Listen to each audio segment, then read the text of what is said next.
এই যে রথযাত্রা সামনে এসে উপস্থিত হয়েছে, হয়েছে তো? আমরা একটা কথা খুব ভালো করে জানি,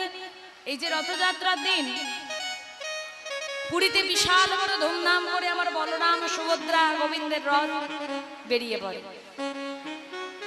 কিন্তু এটাও একটা কি ভালো করে সবাই জানো যে পুরীর মন্দিরে সেখানে কিন্তু স্বয়ং যমরাজ বিরাজ করে। পুরীর মন্দিরে যে 22টি সিঁড়ি আছে, মা গেছো? আচ্ছা, পুরী কে কে গেছো একবার হাত তোলো দেখি। তাহলে পুরী যখন তোমরা গেছো তোমরা জানো নিশ্চয়ই যে পুরীতে ওই 22টা সিঁড়ির মধ্যে একটাতে কিন্তু যমরাজ বিরাজ করে। কেন করে, কবে থেকে করে না? একদিন যখন পুরীর মন্দিরে দেখবে, আরেকটা জিনিসও লক্ষ্য করবে, পুরীর মন্দিরের ভেতর থেকে কিন্তু পুরীর মন্দিরের সামনে এত সমুদ্র, কিন্তু সমুদ্রের আওয়াজ কিন্তু পুরীর মন্দিরের ভেতর থেকে কিন্তু শোনা যায় না। কেন না? কথায় কথিত আছে যে হনুমান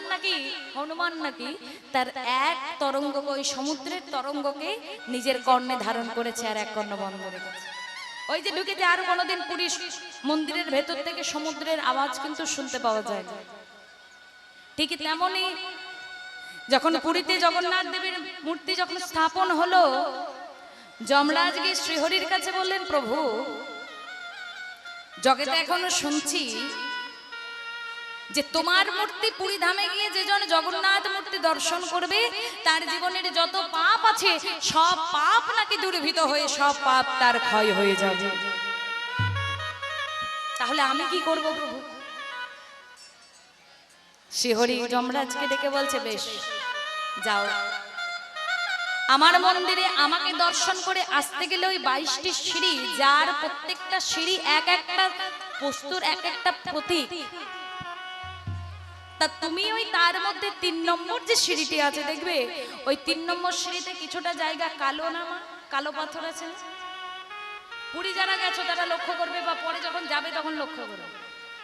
ওই কালো পাথরটি হচ্ছে না আমার যমরাজ। তাই বলছে, শোনো যমরাজ, তুমি সেইখানে গিয়ে উপস্থান করো। কেন না? তুমি একটা কথা জেনে রাখো, যখন কোনো ভক্ত তোমাকে স্পর্শ করে আমাকে দর্শন করবে তখন তার সব পাপ ক্ষয় হয়ে যাবে। কিন্তু যদি কেউ আমাকে দর্শন করবার পর বাহির পথ যখন হবে, যদি কেউ তোমাকে স্পর্শ করে, তাহলে সে যেটুকু পুণ্য অর্জন করেছিল তার সব পুণ্য কিন্তু ক্ষয় হয়ে যাবে। হরি বল, হরি বল। সেই দিন থেকে পুরী ধামে জগন্নাথ দেব কিন্তু আমার বিরাজ করে, আর সাথে আমার যমরাজও বিরাজ করে। ও চলো রে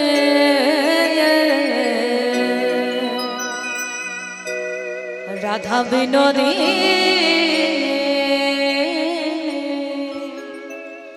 আজ চলো রে রাধা বিনোদী,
পাচ্ছ না कृपा दृष्टि पर कृपा दृष्टि पर कृपा दृष्टि पर छाया करो राधे राधे जपा करो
राधे राधा नाम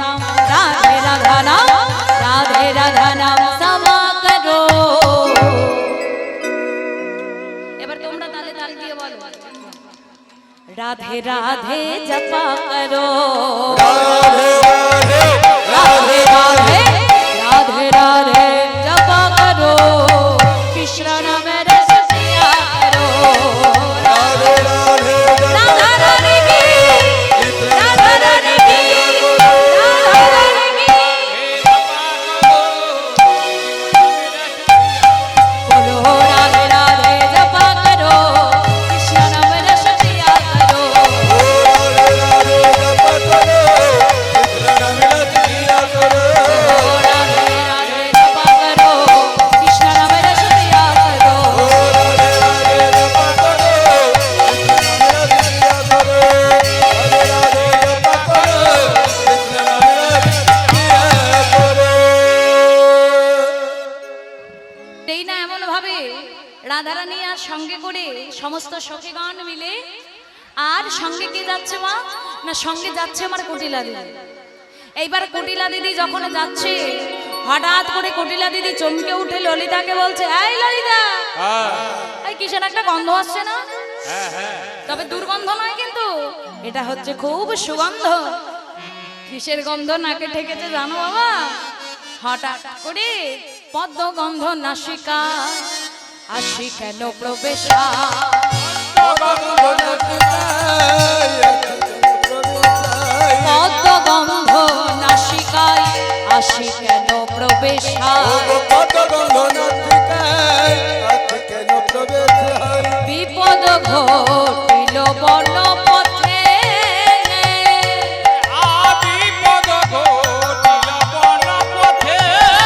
বিপদ ঘটিল বর্ণ পথে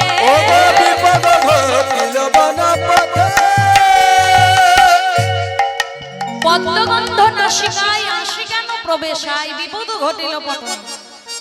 হঠাৎ করে কুটিলা দিদি চমকে উঠে ললিতাকে ডেকে বলছে আয় ললিতা এই পদ্মের গন্ধ এত ধূপ ধুনার গন্ধ হ্যাঁ এত মনে হচ্ছে পাকা পাকা ফল মূলের গন্ধ কোথা থেকে আসছে বল দেখি বলে কোথা থেকে আসছে কি আর বলবো দিদি এই বনে তো বন দেবতাই আছে কি বলছে কি বলছে বনে আছে বন দেবতা হ্যাঁ রে বন দেবতা কোথায় থাকে সব জায়গাতেই থাকে সব জায়গায় থাকে হ্যাঁ কেমন তাও বলে দিদি তোমার ডান দিকেও থাকতে পারে তোমার বাঁ দিকে থাকতে পারে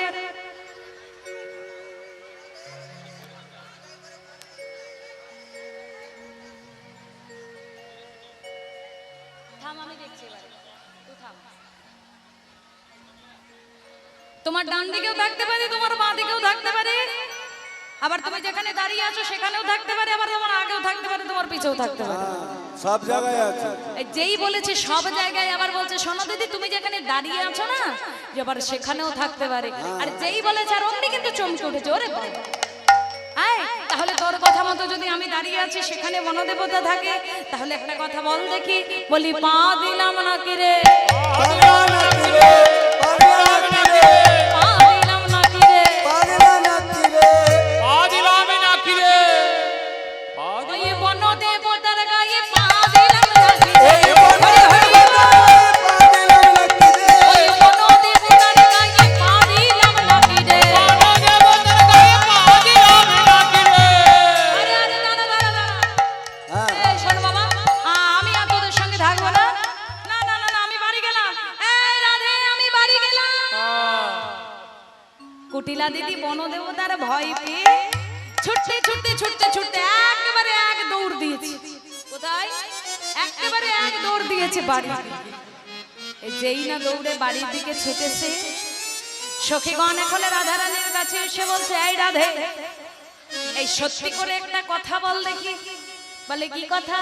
বলে কি কথা দেখ ভালো করে দেখ ও গো বাদিনী ভাগল কানন ছোট রহ কৌতুক কৌ করে ও আদিলি ভাগলো কানন ছো কইতে কৌতুক কইতে ইয়ো বাদিনী ভাগল কানন ছোট রহ কৌতুক কৌ করে ও আদিলি ভাগলো কানন ছো কইতে কৌতুক কৌতুক ভাবিয়া সভবে সখিনী মেল এহেন যুগতি কে তোরে দিল ভাবিয়া সকলে সখিনী মেলা এহেন যুগতি তোরে কে বাঁধিল ওগো ভাবিয়া সখিনী মেল এহেন যুগতি কে তোরে দিল ভাবিয়া সখির সখিনী মেলা এহেন যুগতি কে তোরে দিল কে তোরে দিল রা কে তোরে দিল না কে তোরে দিল রা তোরে দিল নাই বলি এহেন যুগতি কে তোরে দিল রা যুবতী কে তোরে দিল নাই এহেন যুগতি কে তোরে দিল রা যুবতী কে তোরে দিল নাই এই রাধে কি ব্যাপার এই যে হঠাৎ করে কুটিলা দিদি সে তো বাদিনী সে তো কৃষ্ণ বইমুখী হ্যাঁ সে তো কৃষ্ণকে ভালোবাসে না ভালোবাসে কুটিলা কৃষ্ণকে ভালোবাসে ভালোবাসে না কিন্তু একটা সত্যি করে কথা বলতে গেলাই ধরি এই যে কুটিলা দিদি তোকে ছেড়ে চলে গেল বন জঙ্গল ছেড়ে চলে গেল সূর্য পূজা ছেড়ে চলে গেল এই যে বাদিনীকে ভাগালিয়ের মন্ত্রণা এর যুক্তিটা তুই কার কাছে পেলি যেই নাই কথা বলেছে এমন সময় ললিতা বলছে বিশাখাকে জানিস ওই যে তুই তখন বলেছিলি না যে যেজন কৃষ্ণ ভজে সে হচ্ছে বড় চতুর তা রাধারানী তো কৃষ্ণ ভজে তাহলে রাধারানী না হয় একটু চাতুরালি করে ওইভাবে না হয় ডেকেছে এটা তো বাস্তব কথা এটা তো ভালো কথা যেই নাই কথা বলেছে মাগো এই কথা বলার সাথে সাথে তারা সকলে মিলে সব উপগ্রহ নিয়ে পৌঁছেছে সূর্য মন্দিরে আর যেই না সূর্য মন্দিরে তারা পৌঁছেছে সূর্য মন্দিরে পৌঁছানো মাত্র এমন সময় এদিকে এসে উপস্থিত হয়েছে তুলসী যেই না তুলসী এসে হাজির হয়েছে তুলসী এসে হাজির হওয়ার সাথে সাথে তুলসীকে ডেকে বলছে এই তুলসী ওই সাত সকালবেলা বেরিয়েছিলি গোবিন্দকে দেখবি বলে এখনই গোবিন্দের খোঁজ পেলি বলে হ্যাঁ রে পেয়েছি বল কি করতে হবে বলে দেখ আমরা তো সূর্য পূজা করতে এসেছি একটা কাজ করে দিতে পারবি গোবিন্দকে স্মরণ করে তার সঙ্গে করে একটা পুরোহিতকে আনতে পারবি বলে হ্যাঁ পারবো কেন পারবো না পুরোহিত লাগবে তো বেশ তার ব্যবস্থা আমি করে দিই এই বলে তুলসী আমার রওনা দিলেন কোথায় না একেবারে সোজা আমার রওনা দিলেন সেই গোবিন্দের কাছের দিকে আস্তে যেই না রওনা দিয়েছে আমার তুলসী গোবিন্দের কাছে যাবে বলে রাধারানী তুলসীর হাতটি চেপে আবার ধরে বলছে দেখ বারবার করে বলছি গোবিন্দ সে কিন্তু বড় চতুর তাকে পাওয়া এবং যখন সময় যে কোনো সময় তাকে কিন্তু পাওয়া যায় না পাওয়া যায় যায় না ওমা হঠাৎ করে তোমরাই একটা কথা বলো না, যে হঠাৎ করে যদি আমি মনে মনে এখন চাই, হে প্রভু হে প্রাণনাথ আমি বিপদে পড়েছি, তুমি আমাকে এসে উদ্ধার করো, তুমি একবার অন্তত আমাকে দেখা দিয়ে উদ্ধার করো, এইভাবে ডাকলে কোনোদিন আমি ভগবানকে পাবো? কোনোদিন পাবো ভগবানকে? কোনোদিন পাবো না।